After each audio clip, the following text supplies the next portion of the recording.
let me tell you about my dream. I dreamed of the day when computer games would be a viable medium of artistic expression, an art form. In the early 90s, an eccentric game designer named Chris Crawford shared his dream of making video games more than just games. He argued that the interactivity of computer games made them the most effective form of mass communication in history. Every single artist through all of human history has been forced to sacrifice effectiveness for efficiency. Until now. Not only could video games be art, Crawford said, they had the potential to produce the greatest art ever created. But first, powerful algorithms had to be invented by designers. Algorithms that could simulate personalities and characters instead of mere objects.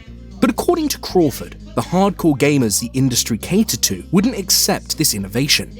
They wanted more depth in the type of games they already played, not entirely new types based on complex social simulations. And think about how that compares to my dream. Because I want to encompass the broad range of human experience and emotion. What I want is breadth. And what the customers want is depth. I am at cross purposes with my audience. In order to pursue his dream, Crawford declared he had to leave the industry and go his own way, which he did in memorable fashion. For truth! For beauty! For art! Charge!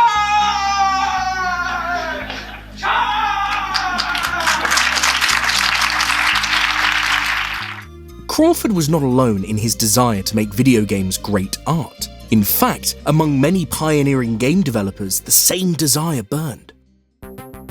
This is the Scratchware Manifesto. It called for a revolution in game development and distribution to unlock the full potential of video games as art and culture. The manifesto imagines a future in which games are made by small teams or individuals, exchanged on the internet for variable prices, and are about everything imaginable, from workers' revolution and women's rights to shooters and city builders. It was a wonderful vision. Meanwhile, game developers and critics began to argue that video games should be taken seriously and respected as an art form. Are we an art form? It's not even anyone that says no has lost their mind. Games are art. I mean, art is in the eye of the beholder, and I've had emotional experiences playing video games. I literally shed a tear. I literally cried playing Shadow of the Colossus. I think that the fact that games are like, I'll go to a dinner party and I'll be like, I work in games. You know, excuse me, I'm sorry for working in games. And the fact that we feel apologetic as an industry, because I think it's not taken seriously, really sucks, and we need to fix it. Yet not everyone was convinced. A film critic pushed back in the pages of Newsweek. A few years later, another film critic entered the fray, one who happened to be the most famous in the country, Roger Ebert. Video games, Ebert declared, are inherently inferior to film and literature and will never produce great art. There wasn't a single game, he added, that could stand up to the great works of other media. The argument was difficult to refute. Opponents could only insist the medium was too young to produce great works, but that just led to the question, when are video games going to grow up? When are they going to evolve into art? By the late 2000s, it seemed to many the time had come. In a few short years, game making had been democratized to an unprecedented degree. Surely art and innovation would follow. Surely the creative malaise that had gripped the industry for years would be broken. This was the indie revolution.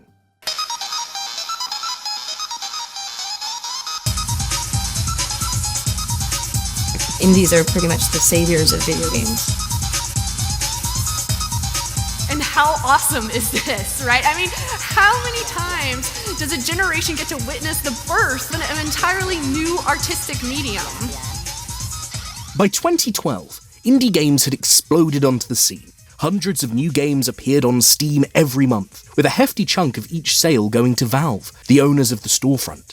The industry had recognised the profit in promoting and distributing amateur games, and it opened the floodgates like never before.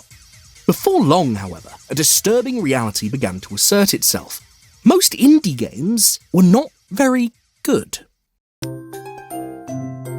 Luca, no. No. You know, I don't have any more patience for this. I'm sorry. This is awful. It is without question a disaster. Honestly, I wouldn't waste £3.50 on this crap that looks like it was made in Game Maker. The game doesn't work. Like, any of it. This actually makes me angry. This game sucks. This game is a piece of shit. That was, terrible. That was the stupidest game. Overall, that was fairly dull. I could not recommend this to anyone. Ever. But there was an even bigger problem with indie games. There was just too many of them. Steam released more games in the first 20 weeks of 2014 than in all of 2013. What happened to mobile games on the Apple App Store appeared to be happening to indies, a frantic race to the bottom. The dream of endless variety and creativity was dissolving in a sea of mediocrity. The great indie bubble was about to burst, and a sense of impending doom started to spread.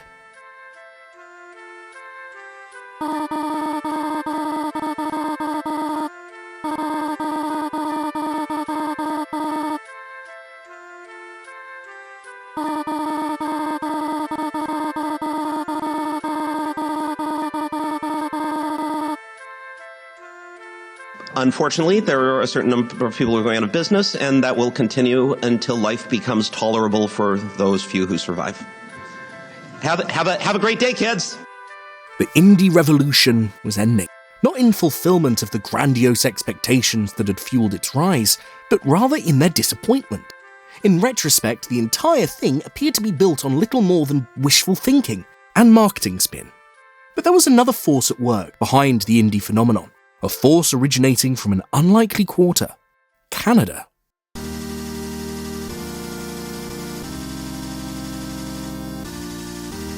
In 1996, Canada and the video game industry were joined in marriage. The union was sudden, surprising, and not entirely consensual. It was arranged by a powerful French-Canadian lobbyist named Sylvain Vaugeois, who employed trickery and subterfuge to compel the Canadian authorities to accept. Under the terms of the agreement, the government would subsidize the industry's Canadian workforce, especially in Quebec, in effect creating a vast reservoir of cheap labor for foreign game companies to exploit. By the mid-2000s, several large companies had opened studios in Canadian cities, and thousands of Canadians were employed by the industry. According to one insider, for example, Ubisoft and EA, I know their cost basis in Montreal is some of the lowest in the world. I think it makes China seem expensive. But there was a problem with this arrangement. It was highly unequal.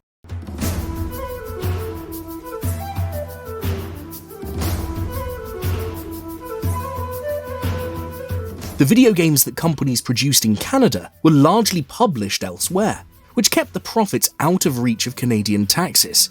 In addition, the industry had made it clear it would close its Canadian studios the moment subsidies were reduced or taken away. The Canadian government was hamstrung, stuck with video games. It scrambled for ways to salvage the situation. To start with, it needed to promote the development of a homegrown video game industry, featuring Canadian companies and Canadian intellectual property. To do so, the government decided to write more checks. A lot more checks. Generous incentives were offered to small, independent studios and developers, especially those creating innovative or unique titles. Funding was also produced for the study and promotion of video games as teaching tools and forms of artistic expression. Last but not least, the gender imbalance among players and developers was tackled head-on.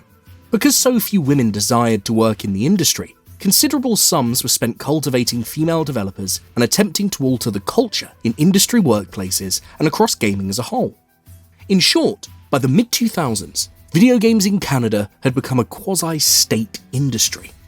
But the dream of engineering a thriving Canadian gaming scene with countless small studios creating games that span the gamut of cultural expression and thereby reinventing the industry as a whole remained a fantasy.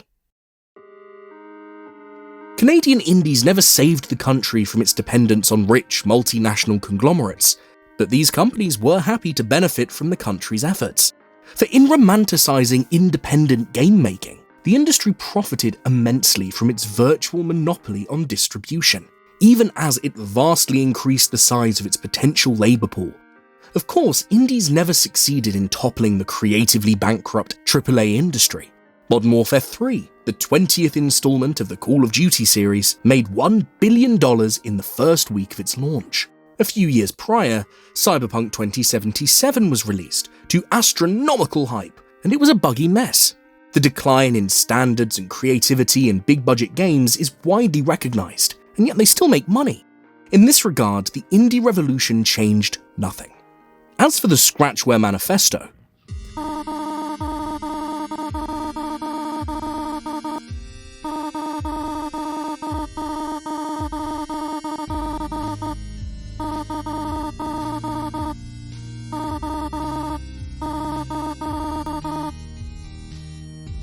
but if indie games couldn't transform the industry, perhaps they could still achieve the status of art.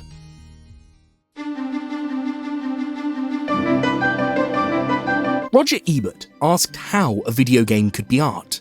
A game is a game, he said. It has rules, points, and objectives. A video game without these ceases to become a game, and instead becomes a representation of another form. And because video games are interactive, and champion player choice, that representation will always be inferior to its original. For when it comes to art, declared Ebert, authorial control trumps player choice. There was only one way out of the dilemma, and that was to argue that video games as games convey meaning in an entirely unique way, through their rules or mechanics, and that's exactly what early advocates of art games claimed. One of these was a developer named Jonathan Blow. Like Ebert, Blow believed that most video games were juvenile nonsense, but he also felt that games could convey profound meaning through gameplay or mechanics alone. So for any game, right, that system communicates something with the player, right, whether you as the author of the game intended to communicate that thing or not. And you're not even in control of what it is because the interpretation's subjective, right? This is just like any form of art, right? I'm just restating this for games, but I'm saying that the gameplay does this, right? It's not necessarily just the story or the visual assets. And yet, the games that Blow created weren't exactly profound art themselves, as Ebert himself said of Blow's game, Braid. To which he added, but Blow was convinced that Braid constituted a profound personal expression. He was saddened so few seemed to connect with the meaning he was certain was there. Not that many people understood. And that was a little bit heartbreaking in a way. It's like, oh, I visualized that I was going to have some kind of connection with people through this game. And they think it's great, but the connection isn't there because they're kind of living in a different world still. So they think it's great for some of the reasons that I do, but not for other. And they ain't got no point to the game. You just walk around jumping on shit. It look like that. They're not seeing the most important thing. By 2011, indie developers were wondering aloud why video games hadn't become art. Why is it taking us so long? Why is it taking so long to move from like the first use of the medium as something narrative, something playful, to a kind of something that feels like a mature, respectable, artistic expression? At the same conference, however, one maverick commentator delivered a sobering dose of truth. As you all know, games are about choices, and choice is a fundamental expression of will. How can an activity motivated by decision-making, striving, goals, and competition, a deliberate concentration of the force of will, be used to transcend will itself? You might as well try to smother a flame with oxygen. Games are purposeful. They are defined as the exercise of choice and will towards a self-maximizing goal. But sublime art is like a toy. It elicits play in the soul. And the pleasure we get from it lies precisely in the fact that it has no rules, no goal, no purpose. If the Romantics were right, if the purpose of sublime art is to solve the mystery of choice, it's hard to see how goal chasing can be anything but a distraction. Like Ebert had said, it is doubtful video games can ever be great art, but the desire still burned nonetheless. And soon another movement arose to attempt the feat. Instead of seeking profound meaning in games themselves, these artists recognised that art and games are two different things that are ultimately incompatible. What they would create were not games, but not games. As of now, we're taking matters into our own hands. We will take your technology and use it for our own purpose. We will take your games and rip out their guts of stupid rules and challenges and blow air into what remains to make pretty bubbles and balloons that take us into the sky. You cannot stop us. No longer will you program computers to tell us what to do. No longer will you make us die just because we missed a jump. No longer will you make our lives so miserable that the end of the pain feels like some weird kind of joy. Our time has come.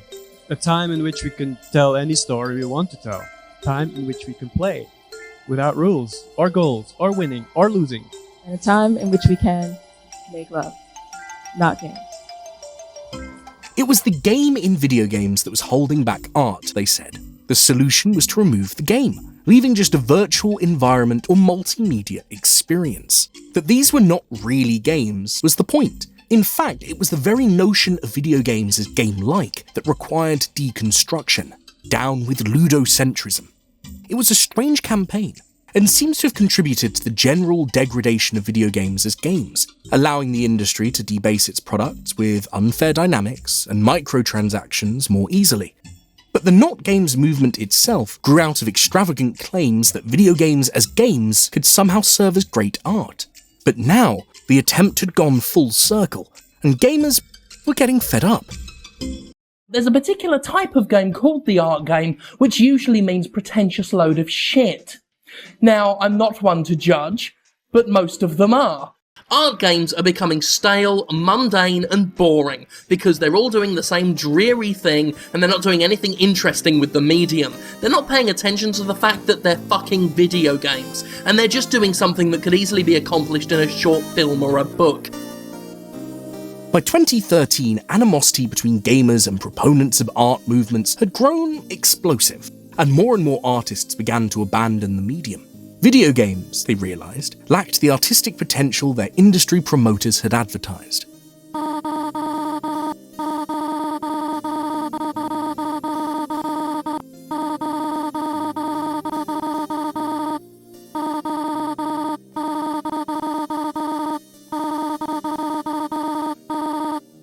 His response? As for the founders of the Not Games movement, in 2015 they announced they would no longer make games due to extremely poor sales. The partners behind the studio then took to social media to attack gamers who hadn't appreciated their art.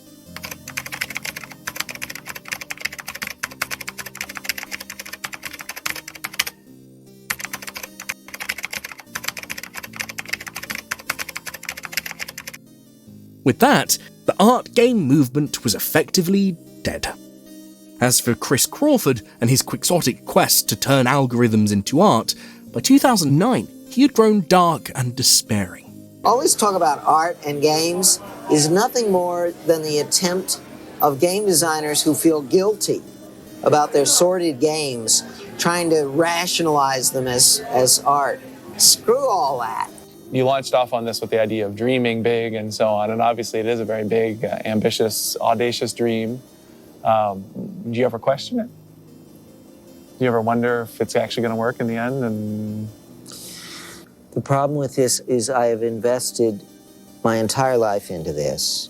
If this fails, my life is a failure, and that's really scary. Right. Especially because right now it's very close. This thing could just be a complete disaster. A few years later, he wrote,